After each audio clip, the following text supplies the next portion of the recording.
हैं, अपने पति देव से बोलती है क्या?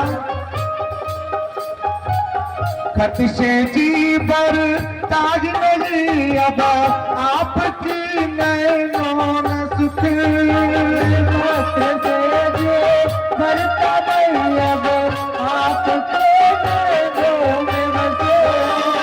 जो मैंने देखा जो मैंने पाया अब इसमें अब वो नहीं, जो मैं देखा जो मैं पाया अब इसमें अब नहीं। कैसे बताऊं अपनी पीड़ा इसको अब साजा के, कैसे बताऊं अपनी पीड़ा इसको अब साजा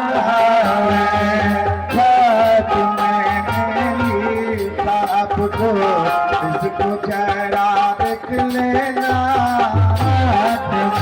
मैंने लिखा इसको, इसको जरा देख लेना, मैंने भेजा आपको, इसको जरा देख लेना, मैंने भेजा आपको, इसको जरा देख लेना। प्रीतम अपनी मन की बात खत में याद लिख देना, प्रीतम ने मन की बात खत में लिख देना। अरे ऐसा ही हुआ करता था, एक खत के द्वारा, एक पत्र के द्वारा अपने मन की बातें लिखी जाती थी। वो कोई नहीं सुनता, कोई नहीं देखता। लेकिन आज के डेट में क्या है, मोबाइल देखिए, उसमें रिकॉर्डिंग शुरू हो जाता है। क्या? अगर अपने मन की बातें अगर अपने पति देव से बोले, उसमें शुरू हो गया। अगर ननद है, अगर आपके घर पे वो मोबाइल किसी के हाथ भी लग गया तो सुना जाता है क्या कि देखिए ऐसे ऐसे बात इन्होंने बोला है। तो जो खत में शब्द होते थे वो प्रेम हुआ करता था। आधुनिक युग में मोबाइल क्या एक सुविधा है, ये सुविधा है, यानी कि कम समय में आप वहां तक पहुंच जाएं, अपने मन की बातें जाहिर करें, अपने मन की बातें सुन लें। इसमें प्रेम नहीं है, ये आवश्यकता की पूर्ति है। और आधुनिक युग में सभी सुख सुविधा है, लेकिन सुख सुविधा उठाने के साथ साथ ये क्या है, इसका प्रयोग गलत जगह पे जा रहा है। ये गलत जगह पे जा रहा है। आप देख रहे हैं कि मोबाइल क्या है, मोबाइल से कितना सुविधा मिल रहा है, कितना इससे क्ला हो रहे हैं, कितना दुख हो रहा है। मोबाइल, हम तो कहते हैं अगर जो शिक्षित माँ बाप हैं तो अपने बच्चों को जब तक उनकी विवाह न हुए तब तक उनके हाथ में आप मोबाइल दे नहीं। उनका आचरण, उनका संस्कार आप लोग अपने से परे न करें, उनको दूर रखें, बड़े मोबाइल से दूर रखें। यही आपका सबसे प्रथम कर्तव्य है, क्योंकि मोबाइल एक क्या है, सुख है, सुविधा है, लेकिन इसका गलत उपयोग आज के समय में प्रयोग किया जा रहा है। अब देखिए वही संस्कार की बातें आ गई। संस्कार क्या है? संस्कार जो पहले के समय में तुलना करें और आधुनिक युग में तुलना करें तो पहले की जो बहुएं थी ना, वो अपने सास को सुबह उठ करके उनके चरण स्पर्श करती थी। स्नान करने के बाद चरण स्पर्श करते थे। उनके ससुर जो थे उनके चरण स्पर्श करते थे। लेकिन आधुनिक युग में बहुएं क्या है, 7 बजे तक खूब अच्छे से सोना है, कोई नहीं जगाए, उनको जगाना नहीं चाहिए। 7 बजे तक जो बहुएं हैं ना, 7 बजे तक सोए, उसको परित्याग कर दें। क्योंकि स्त्री का कर्तव्य होता है क्या कि सूर्योदय के पहले उठना, स्नान करना, और बिना स्नान किए हुए रसोई घर में क्या है, प्रवेश न होना। रसोई घर में जावे तो आप क्या करें, रसोई घर में जावे तो आप स्नान करके, स्नान करें, स्नान करें, बिस्तर छूटा, बिस्तर पे बैठ कर बोलती है थोड़ा सा 1 कप चाय चाहिए। चाय, चाय के बिना क्या है, उनका जीवन नहीं चलता। आपके पास जितनी भी बीमारियां हो रही है ना, वो सब यही तो देन है। आप कभी भी खाली पेट हो करके चाय का सेवन न करें। अगर आपको बीमारी अपने पास लाना है ना, तो सुबह सुबह प्रातः काल उठ करके चाय क्या करें, चाय का सेवन करें। बीमारी को निमंत्रण देने की जरूरत नहीं होगी, ढूंढने की जरूरत नहीं होगी, वो आपके पास ही आएगा, बिना बुलाए हुए आएगा। वो ऐसा बीमारी बिना बुलाए हुए आएगा, क्योंकि खाली पेट कभी भी चाय का सेवन नहीं करना चाहिए। बिना स्नान किए हुए रसोई घर में न जावे जाए, प्रवेश न हुआ जाए। आधुनिक युग में ऐसा ही है, बिना स्नान किए हुए क्या करते हैं, रसोई घर में जाते हैं। जाने के बाद पकवान शुरू हो जाता है, 10 बजे स्नान होता है। यही स्त्री का धर्म है ना? ये स्त्री का धर्म नहीं है। स्त्री घर की क्या है, लक्ष्मी है। तो आप लक्ष्मी बने, लक्ष्मी बने।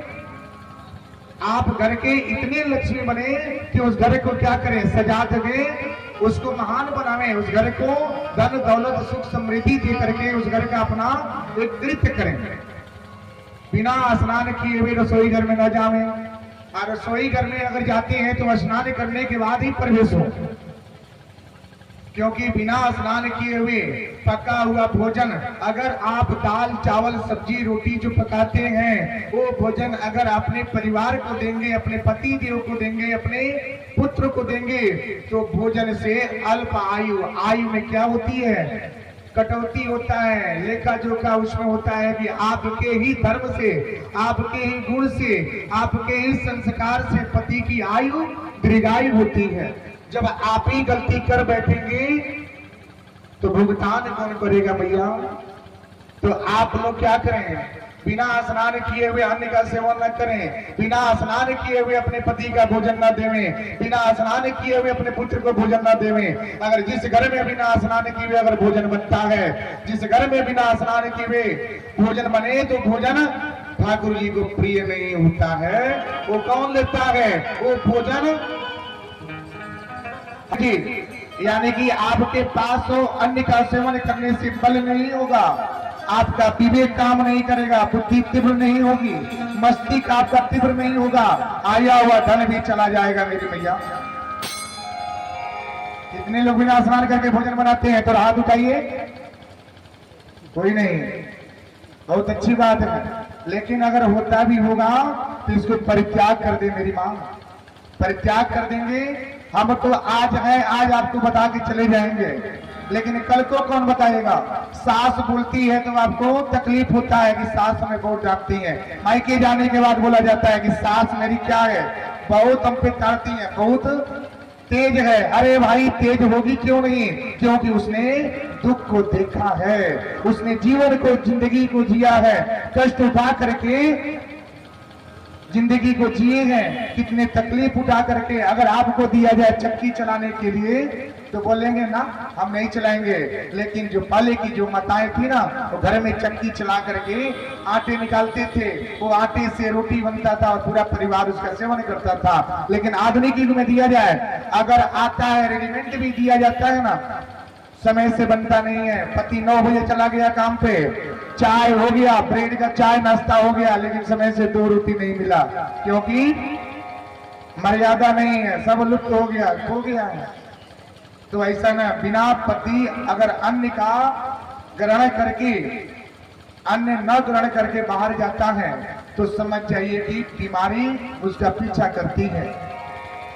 अगर आपका बच्चा स्कूल में दाखिला हो गया है तो बिना उसको अन्न कराए आप स्कूल न जाने दें, क्योंकि बीमारी की शुरुआत प्रातः काल से ही आरंभ होता है। खाली पेट अगर रहेंगे तो बीमारी आपका पीछा करेगा। अगर आप पूर्ण रूप से स्वस्थ रहना चाहते हैं तो चाय को परित्याग कर दें, उसके बाद अन्न का सेवन, स्नान करने के बाद भगवान जी को भोग लगाइए, उसमें तुलसी पत्र डालिए और कृष्ण कन्हैया जी को भोग लगा करके वो अन्न का सेवन कीजिए। देखिए आपके घर में क्या होगा, दुख की कमी होगी, पूरा परिवार सुख शांति से प्रदान होगा। ये बात हजम हो रहा है? हाँ या ना मेरी मैया बोलिएगा। ये बात जा रहा है कि नहीं जा रहा है मस्तिष्क में? ये आपके लायक है बोलेंगे क्या कि महाराज जी क्या बता रहे हैं? महाराज जी जो बता रहे हैं आपके जीवन के योग्य बता रहे हैं, इसको थोड़ा अमल कीजिए। थोड़ा सा तो कष्ट है लेकिन ज्ञान की मार्ग है, इसको अपनाइए। श्रीमद् भागवत कथा में ज्ञान कहीं से मिले, किधर से मिले, अगर आपका जीवन उस ज्ञान से तृप्त हो जाए तो ज्ञान को लेने में कोई बुराई नहीं होती है मेरी मैया। अब राजा परीक्षित जब नगर में गए, नगर में जाने के बाद देखे क्या कि सब घरों में ताले लग रहे हैं, क्योंकि कलयुग का आगमन है। कलयुग आपके पास ही रहता है लेकिन देख नहीं पाते। क्यों? सास बहू से नहीं पड़ता, पुत्र से नहीं पड़ता। एक घर में 3 टुकड़े होते हैं, बंटवारे हो जाते हैं। एक बाप ने 3 पुत्रों को जन्म दिया है, 3 पुत्र को जन्म दिए हैं। एक पिता ने 3 पुत्र को जन्म दिए। अगर 3 कुछ के लिए कमरे हैं, तीनों को बांट दिया जाता है, लाओ ये तुम्हारा है, तुम्हारा है, तुम्हारा है। कलयुग का बसेरा तो हो गया। माँ बाप के चलते अगर पुत्र का, अगर धन का बंटवारा हो जाए तो समझिए कितना दुख होता है, बहुत ही कष्ट होता है। तो माँ बाप के रहते कभी भी गृहस्थी जीवन में बंटवारा न करें। ये सबसे पहला दोष, सबसे बड़ा पाप ये लगता है जीवन में। अगर पिता है, माता है, अगर आप लोग बांट करके अपने परिवार के लिए सुखी हो जाएंगे, लेकिन माता पिता का दुख और सुख कौन जानेगा मेरी भैया? जब तक आप हैं तब तक क्या है, वो धन को बना कर रखिए। जब आप नहीं रहेंगे तो धन कहाँ गया, कि कौन लेके गया, ये देखने आप नहीं आते हैं। लेकिन जब तक है पूरे परिवार को समेट करके रहिए, यही आपका प्रथम कर्तव्य होता है।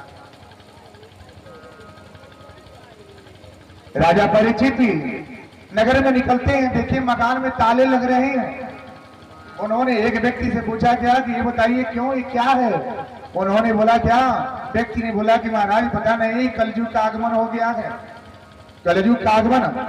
आगे बढ़े, देखिए क्या राजा ने देखे, राजा परीक्षित ने देखी कि एक सांवला व्यक्ति था और एक गाय को पीट पीट करके 3 पांव तोड़ दिया था। 3 पांव तोड़ दिए थे गाय का। गाय क्या है? गाय कितनी सीधी सादी सरल होती है, जहां पे रखिए वहां पे सीधे रहते हैं।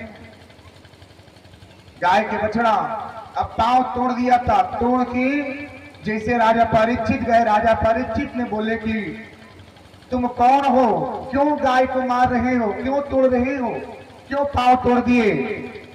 वो व्यक्ति ने बोला कि महाराज जब तक इस नगर में गाय रहेगी तब तक मेरा बसेरा नहीं होगा। वो कौन था? वो कलयुग था। बुरे शक्ति का प्रवेश तभी होता है जब अच्छाइयां, जो अच्छी शक्तियां होती हैं, जो आपके पास से दूर हो जाता है। आपके घर में अगर जब तक पितृ देवता प्रसन्न होते हैं, आपके पूर्वज जब तक प्रसन्न हैं, आपका घर में कोई नकारात्मक शक्ति प्रवेश नहीं होगा। जब पितृ ही प्रसन्न नहीं रहेंगे, जब आपके पूर्वज ही प्रसन्न नहीं रहेंगे, तो आपके घर में अनेकों प्रकार के नकारात्मक शक्तियां प्रवेश हो जाती हैं और घर में क्या है, टूट जाता है, बिखर जाता है। तो अपने पितृ को प्रसन्न करना है ना, तो अमावस के दिन क्या करें, एक जल लें और जल में तिल डालें। तिल डाल करके भगवान सूर्य देव को जल देवें।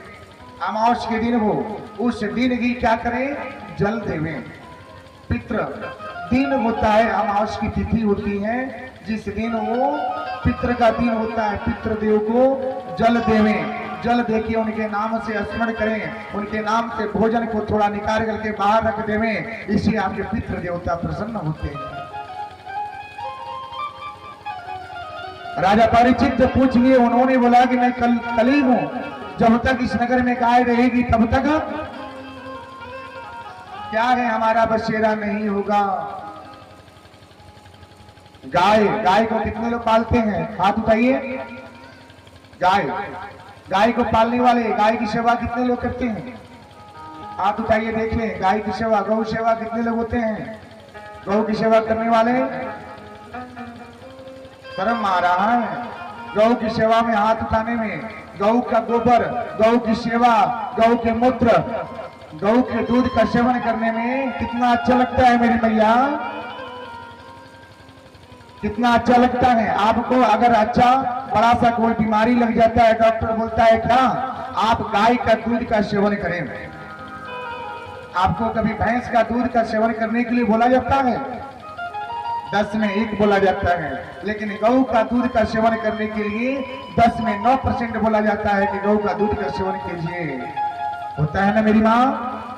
तो गौ की दूध का सेवन करते हैं। गौ का जब पूजन होता है, जब आपके घर पे जब अनुष्ठान होता है, अच्छा छोड़िए, एक नाग पंचमी का त्योहार आता है, उस त्योहार पे आप क्या करते हैं? गौ का गोबर लाते हैं और पूरी आंगन की लिपाई होती है। लिपाई होती है मेरी भैया, तो उसमें शर्म नहीं है। और गौ की सेवा मैंने पूछा कितने लोग करते हैं, तो सब लोगों ने महाराज जी देख लेंगे, नगर के लोग देख लेंगे क्या कि ना हमारे घर पे गौ पालन होता है। अरे भाई, गौ की सेवा तो भगवान कृष्ण की है। गौ की सेवा भगवान कृष्ण करके अपने जीवन को अपने पापों से, जो उन्होंने रामावतार में उन्होंने रावण को वध किए और उसका पापों की प्रायश्चित करने के लिए द्वापर में उन्होंने गौ की सेवा की और ब्राह्मण की सेवा करके अपने जीवन को कृत्य कर लिए, पापों की प्रायश्चित कर लिए। तो आप लोग गौ की सेवा क्यों नहीं करते? गौ की सेवा बहुत ही सुलभ है। जिस घर में गौ की सेवा होता है उस घर में नकारात्मक शक्तियां नहीं आती हैं। दरवाजे पे गौ रखिए, गौ का गोबर आप घर में लिपाई करें, गौ के मूत्र घर में छिड़काव करें, आपका घर में कभी बीमारियां लगेगा नहीं, कभी भी बीमारियां नहीं लगेगी। आप देखे होंगे, आया हुआ समय था, जो आया था ना, बहुत भयंकर बीमारी आई थी 2-3 साल पहले। उसमें लोग क्या करते थे? पंचगव्य का इस्तेमाल करते थे। कितने लोगों को हम लोगों ने पंचगव्य का इस्तेमाल करा के उसको बड़े बीमारियों से हम लोगों ने बचाया। पंचगव्य का बड़े से बड़े बीमारियां जो उस स्थिति में बचने का योग्य नहीं था, लेकिन उस गौ के दूध, गौ के दही, गौ के मूत्र, गौ के गोबर और गौ की दही का इस्तेमाल करा के, पंचगव्य का इस्तेमाल करा के कितने लोगों को एक ट्रस्ट ने, एक समिति ने, संस्था ने कितने लोगों को जीवन प्रदान किया है। तो गौ के गोबर छूने से आप क्या होंगे? आपके हाथ गंदे नहीं होंगे। गौ के गोबर में खुशबू होता है, वो गौ के गोबर घर में लगाइए, लक्ष्मी जी का वास होता है। अब गाय को पीट करके 3 पांव तोड़ दिया था। राजा परीक्षित बोले, अरे क्या कर दिए हो, क्यों मार के 3 पांव तोड़ दिए?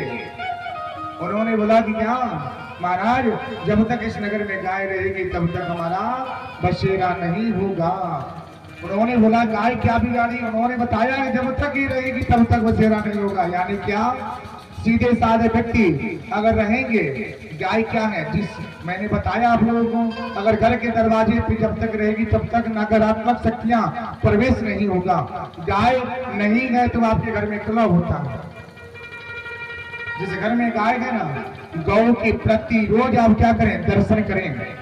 अगर आप कर्जदार हो गए हैं, कर्जे ज्यादा चढ़ गए हैं, तो आप गौ माता के प्रत्यक्ष सूर्योदय के पहले स्नान करने के बाद आप गौ माता के पास जाइए, अपनी बातें उनके पास रखिए और उनके खुर को स्पर्श करके माथे पर लगाइए। देखिए आपकी कामना सिद्ध 21 दिन के अंतराल में पैदा होगा और सारी दुख आपके दूर हो जाएगा। सुख वहां पे क्या होगी? उन्नति करेगा और कर्ज से आपको मुक्ति मिलेगी। थोड़ा थोड़ा करके मुक्ति आपको मिलना शुरू हो जाएगा। क्या करें? भोजन कराएं, भोजन कराइए। गरीब निर्धन व्यक्ति है, उसको आप क्या करें? भोजन कराइए, उनको तृप्त कीजिए।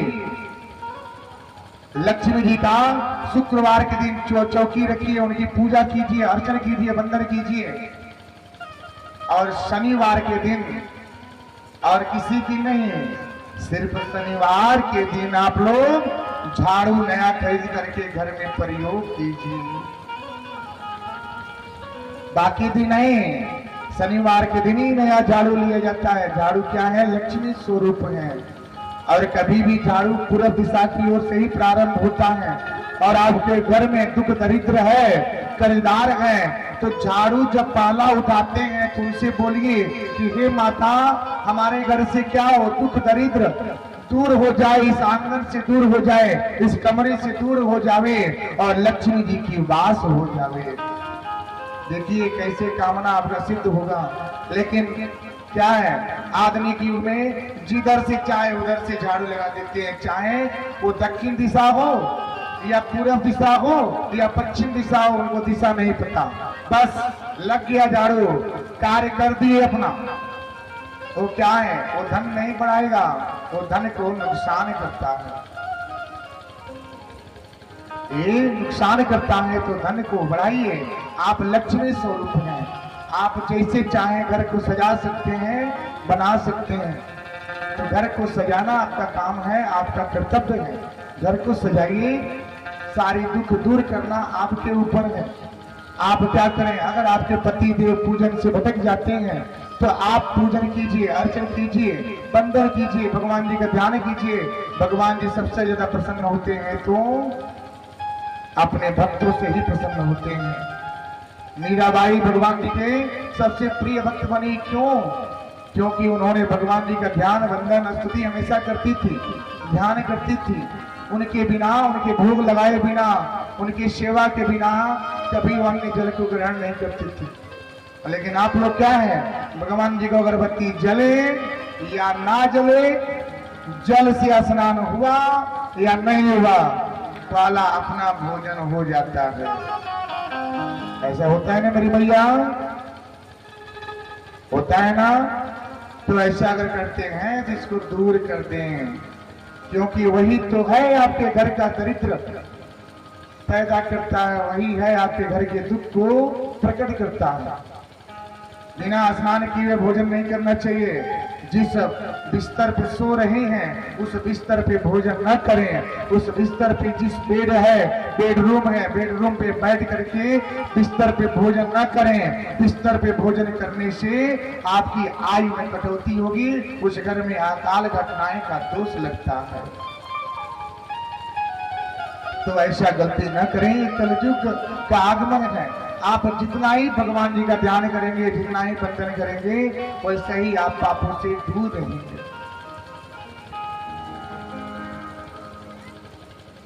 अब राजा परीक्षित ने बोले, अरे बोले ना, मेरा समय आ गया है, हम कली हैं, हमारा समय आ गया है। राजा बोले कि हमारे रहते हमारे राज्य में तुम्हारा कोई बसेरा नहीं होगा, युद्ध करने की बारी आ गई। फिर भी अब कली में बोले, महाराज आप कहीं भी जगह दे दीजिए, हम आपकी जो जगह देंगे उसी जगह पे हम क्या करेंगे, ये बसेरा कर लेंगे, आपसे काने नहीं जाएंगे। राजा परीक्षित बोले क्या कि ना ना, तुमको रहने नहीं देंगे, क्योंकि जब रहोगे तो पूरा नगर, पूरा बस्ती, पूरा क्या है, ये हमारा नगर ही पूरा प्रभाव के बस में हो जाएगा, सत्यानाश हो जाएगा। वो बोले ना, हमें रहने का ठिकाना दीजिए, चाहे आप कुछ भी कर लें, समय आ गया है। सतयुग खत्म ही हो गया था, त्रेता भी खत्म हो गई, द्वापर का अंतिम चरण था, कलयुग का आगमन था। अब करे तो करे क्या, कितना चतुराई करेंगे, कितना राजा परीक्षित सोचे, लेकिन कलयुग का आगमन का समय हो गया था और कलयुग वहां पे अपना बसेरा करने का समय निर्धारित भगवान जी से वरदान प्राप्त कर लिया था। अब कलयुग जब ऐसे बोले तो उन्होंने बोला ठीक है, हम आपको रहने का ठिकाना देते हैं। उन्होंने रहने का ठिकाना 4 जगह दिए, क्या क्या, दूतम पानम स्त्रियाम सोना चतुर्विदा, 4 जगह रहने का ठिकाना दिया। कहाँ कहाँ, दूतम पानम स्त्रियाम सोना। दूतम का अर्थ क्या है, दूतम का तात्पर्य अर्थ है जुआ, पत्ता, पत्ते खेलना, जुआ खेलना। किनके घर पे जुआ होता है, हाथ उठाइए, बता देंगे उपाय। जुआ कितने लोग खेलते हैं, जुआ जुआ कितने लोग खेलते हैं मेरी मैया? जिस घर पे जुआ होता है ना, वो घर क्या है, उस घर का सत्यानाश होता है। नाश नहीं, सत्यानाश हो जाता है। जिस तरह से जिस तरह से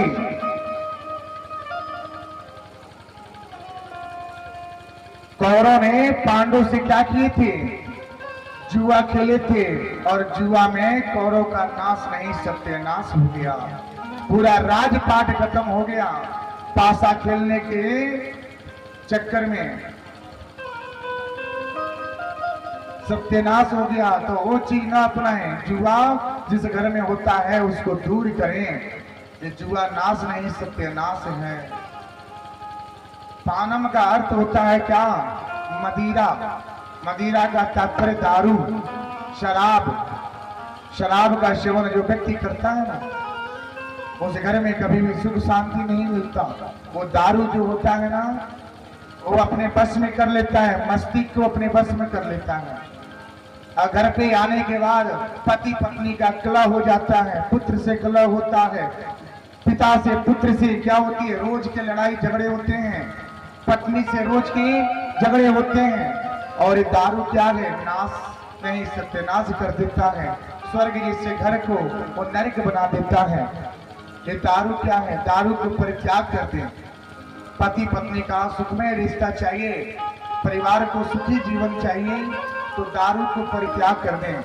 दारू से जीवन नहीं चलता। दारू की जगह पे क्या करें, आप अच्छे अच्छे भोजन करें, अच्छे अच्छे भगवान जी का नाम जप सुमिरन वंदन स्तुति करें, चरणामृत बनाए, पंचामृत बनाइए, भगवान जी को भोग लगाइए, पंचामृत बना करके भगवान जी को चढ़ाइए, और पंचामृत आप प्रति रोज करें। ध्यान रहे कि पंचामृत दोनों हाथ से लेकर के उसका सेवन करें। प्रतिरोज अगर पंचामृत का सेवन करते हैं तो आपको अमृत की तुल्य होगा और आपका जीवन सुखमय होगा। मेरी